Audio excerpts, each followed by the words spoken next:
இந்தியாவில் 2 விமானந்தாங்கி கப்பல்கள் தற்போது செயல்பாட்டில் உள்ளன. ஒன்று விக்ரமாதித்யா, மற்றொன்று விக்ராந்த். இந்திய பெருங்கடல், அரபிக்கடல் மற்றும் வங்காள விரிகுடாவில் பாதுகாப்பு தேவைகளுக்காக இந்த கப்பல்கள் பயன்படுத்தப்படும். உண்மையிலேயே பஹல்காம் தாக்குதலின் பின்னணியில் பாகிஸ்தான் இருந்தால், போருக்கான சாத்தியங்கள் இருந்தால் அந்த நாட்டால் எளிதில் இலக்கு வைக்கப்படும் 2 முக்கிய பகுதிகளாக குஜராத்தும் மும்பையும் உள்ளன. இந்தியாவை, குறிப்பாக இந்த இடங்களை தாக்க வரும் எந்த ஒரு தாக்குதல்களையும் தடுத்து நிறுத்தும் வகையில் இந்த கப்பல் கட்டமைக்கப்பட்டுள்ளது.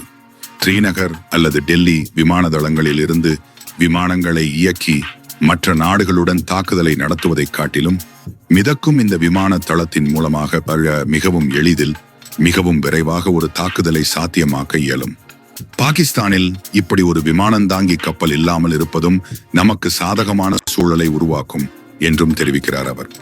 மேலும் இந்த போர்க்கப்பலில் எரிபொருள் கொள்ளளவை முழுமையாக பூர்த்தி செய்தால் கடலில் நீண்ட நாட்கள் இயங்கும் தன்மை கொண்டதாக இருக்கிறது.